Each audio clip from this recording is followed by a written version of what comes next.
Your daddy's gonna play with you. Look, peekaboo. I saw my husband, who was supposedly on a business trip, at the park in the neighboring city. He was with a woman, holding a baby. The woman had her back turned towards me, so I couldn't see her face. She surprised me by saying something completely unforeseen. "The little one looks just like you. Look, even the smile is just like yours." Aw, that's sweet. But she didn't need to copy my dark circles. The baby, looking about 10 months old and held in his arms, definitely looked a lot like him. It hit me then. He betrayed me and our daughter by having another child elsewhere. I thought to myself to never forgive him for that. I made a solemn vow to take him down. Ooh, up high. I came up behind him, who was joyfully lifting the baby, and said, "Shall I throw you down low into a fiery pit of hell? I'm Angela Wilson, a 33-year-old mom and a grade school teacher. I've achieved my childhood dream career and dedicated myself to working hard every single day. When I approached my late 20s, I didn't even have a partner. I whined to my high school friend, Yasmin, about it. I'll hook you up with one of my friends. He's a really nice guy." "Really? That'll be great." I was introduced to Trent, who later became my husband. He was a temp worker at the time. With his curly hair and fair complexion, he looked adorable when he smiled, and was incredibly gentle and sweet to me. I was instantly drawn to him, and we started going out. A year into our relationship, he popped the question.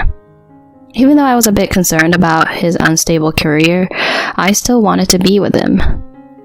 So I said yes. His parents gave us their blessings, and the next step was to share the news with my family. My dad, Henry Motor, is the founder and CEO of a moderately sized company. He single-handedly raised me after my mom passed away due to illness when I was in middle school. When I introduced Trent, he kept squinting his eyes, trying hard not to tear up. I can't believe you're getting married. I'm so happy about it. Then Trent came clean to him. But I'm ashamed to tell you that I'm a temp worker. I intend to do my best to make Angela happy, but don't worry about that. I'll introduce you to someone I know. Really? Thank you so much. I mean, hiring you at my company now might look like favoritism, but someday you could take over my position. Until then, learn as much as you can at my friend's company. That's more than I could ask for. I really appreciate it. Thank you. Our marriage and Trent's securing a full-time position happened effortlessly. I sent a message about our happy news to Yasmin. I heard she had moved, so I wanted to get her new address for sending a wedding invitation, but she never replied and just disappeared. Later on, we rented an apartment halfway between our workplaces and moved in together.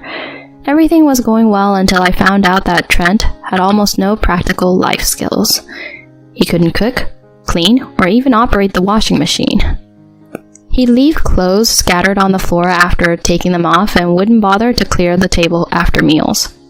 Since I also worked, I asked him many times to help with housework, but he had the nerve to say, "Isn't that the wife's job after getting married?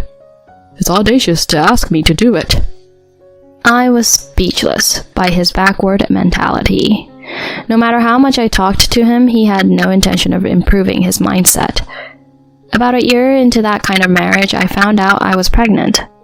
Trent was thrilled and wondered, "Will it be a boy or a girl?" with eyes sparkling. However, when my morning sickness started, he never lifted his finger to do the chores. Despite my dissatisfaction, I had to push myself to manage everything at home. Eventually, I gave birth to a healthy girl, whom we named Maya. He took a couple of weeks off from work and stayed home, but as usual, he didn't help me with anything. While he happily held our daughter, cooing her, when the diaper got dirty or she cried, he immediately passed her to me. "She must be uncomfortable with a wet diaper. Change it for her." Ew, that's gross. I don't want to do it. Fine. Can you vacuum then? Ugh, such a hassle. I don't even know how. Why don't you do it? He didn't even try to learn housework or even childcare. I was physically exhausted post-childbirth and sleep-deprived due to nightly breastfeeding. While I was running around like a headless chicken, he just hung around at home glued to his phone. Sometimes he'd disappear somewhere and not return for the whole day. I wondered why he took the leave from work. I was upset, but couldn't vent my frustrations to anyone. I missed Yasmin, thinking if she were around, she would have listened to my complaints. She remained MIA, leaving me feel frustrated and alone. Time passed and Maya turned 3. I resumed my job as a teacher. At first glance, we might have seemed like a happy family of 3, but my dissatisfaction had been building up over time. Trent never changed his attitude towards housework and childcare. Moreover, he claimed his work suddenly got hectic in the last few months and started frequently leaving home.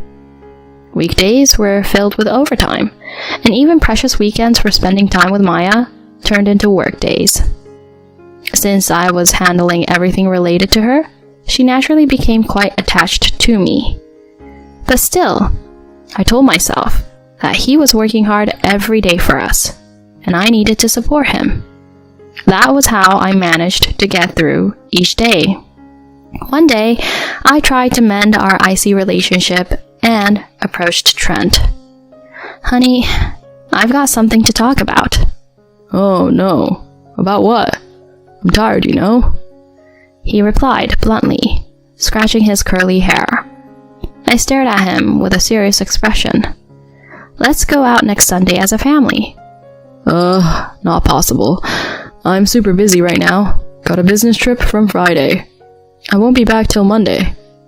But you've been spending less time with Maya for a while now. She misses her dad, you know. I doubt that. She's sticking to you like glue. Always mom to you. That's because, as I was about to raise my voice, he cut me off, looking annoyed. I don't want to argue. This conversation's over. Then he promptly went to take a shower, leaving me dumbfounded. Sometime later, I got a proposition from a mommy friend. Her daughter wanted a sleepover with Maya at their place. Why not take a break with your husband once in a while? While smiling wryly at her suggestion, I decided to leave her at her house overnight. Trent was on a business trip, and Maya was at a sleepover. My first free Sunday in who knows how many years arrived. I was pondering what to do when my phone rang. It was my dad. Hey Angela, I've got some errands in Jersey City today, but my car broke down. Can you take me there? Sure thing. I'll be right there. I picked him up and drove to his appointment. Little did I know my life was going to change big time afterward. After dropping my dad off at his friend's house, I parked the car in a Lincoln Park parking lot. I was taking a stroll in the park, enjoying the beautiful late morning, when I noticed a cheerful family. My eyes focused on the father before my head caught up. That figure, that curly hair, unmistakably Trent's. Dad's gonna play with you. Look, peekaboo. The voice belonged to none other than him. I froze on the spot and watched them. The woman had her back turned, so I couldn't see her face. Then she surprised me by saying something completely unforeseen. The little one looks just like you. Look, even the smile is just like yours. Aw, that's sweet. But she didn't need to copy my dark circles, haha. The baby, looking about 10 months old and held in his arms, definitely looked a lot like him. It hit me then. He betrayed me and our daughter by having another child elsewhere. I thought to myself, to never forgive him for this. I made a solemn vow to take him down. Woo, up high. I came up behind him, who was joyfully lifting the baby, and said, Shall I throw you down low into fiery pit of hell? Huh? When he saw me, his eyes opened so wide that they almost popped out of his head. What? Angela? At that moment, the woman turned around. I was utterly shocked to see her face. Yasmin? It was none other than the friend who introduced Trent to me. Seeing my bewilderment, he nervously spoke up. What are you doing here? I gathered myself and glared at him. That's not important right now. Explain what's going on here. Well... He was sweating profusely as he held the baby. Before I could press him further, Yasmin took the baby from him. Oops, guess we're busted. Oh well. Why, Yasmin? Tell me what's going on. Tell you what? Can't you see? This is our baby. Anything else to say? She nonchalantly stated, which made my head spin. How long has this been going on between you two? From the start. We hit it off right away. Must be about 8 years now. 8 years ago? That was even before I met him. It meant she introduced us while she was involved with him. For what reasons? I asked, and then Trent spoke up. She said if I married you, I could become the CEO. What? Yasmin proudly chimed in. Your father is the CEO, right? He was just a temp worker back then, so I didn't want to marry him. But once he became the CEO, he could leave you for me. Then I become the wife of the CEO. Get it? Until then, I decided to keep a low profile. So was that why you stayed out of touch after we married? Yeah, I didn't want to mess up in front of you. I was thoroughly perplexed and at a loss for words. Then Trent continued. Let's just pretend this never happened. It's better for both of us, right? I need you by my side until I become the CEO. Exactly. It's no surprise that a successful businessman has 1 or 2 secret kids. I couldn't believe their shameless, nonsensical statements. The moment I was about to explode, a calm voice echoed. What in the world is going on here? Henry! Trent's eyes widened again. My dad had finished his visit and came looking for me. I explained the situation to him with a trembling voice. With an intense and unwavering gaze, he fixed his eyes on Trent, expressing a mix of anger and disdain. So you got close to Angela to aim for my position? On top of that, you've betrayed her and Maya? Seeing this woman all along and even having a child? Henry, please calm down. There's a deep meaning behind this. Trent tried to explain, but my dad kept glaring at him and started making a call. Once done, he turned to me. Angela, what do you want to do now? Divorce seems inevitable. Trent started to panic, hearing the D word. My dad raised his voice to shut him up at once. Who'd make someone like you the successor of my company? I never want to see your face again. Wait, so the talk of me becoming the CEO is... What are you still dreaming about? The talk never happened. Get your head out of the clouds already. You absolute fool. Suddenly, a luxury car stopped at the park's entrance, and a well-dressed man got out. What? Mr. Cavill? It was someone close to my dad and also the CEO of the company Trent worked for. Henry, what's this about? My dad explained the whole drama to him. He's been under your company's care until now, but I have no obligation anymore. Please, do as you see fit.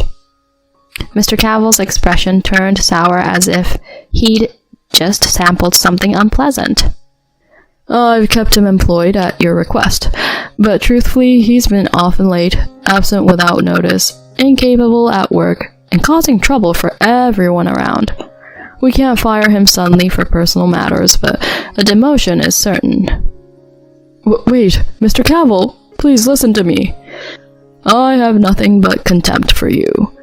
The least you can do is apologize sincerely to Angela.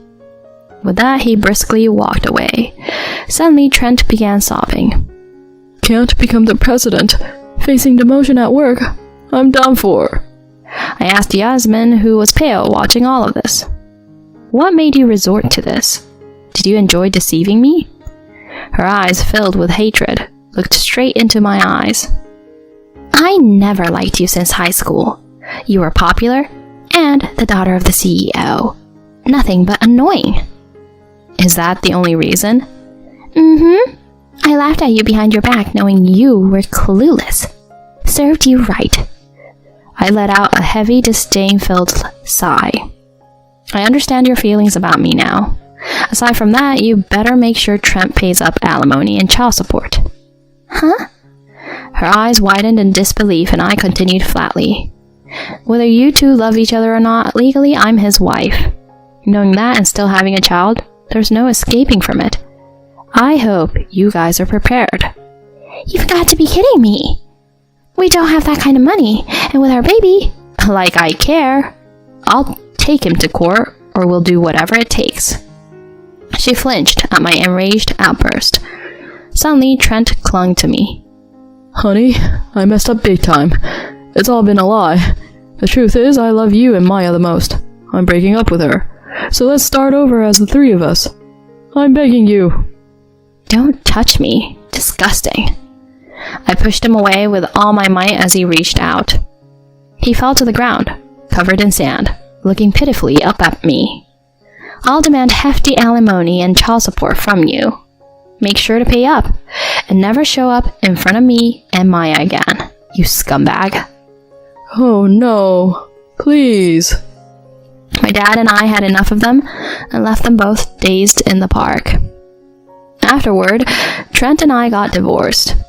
Due to his limited finances, I received only half the alimony and consented to receive the remaining amount, along with child support, in installments.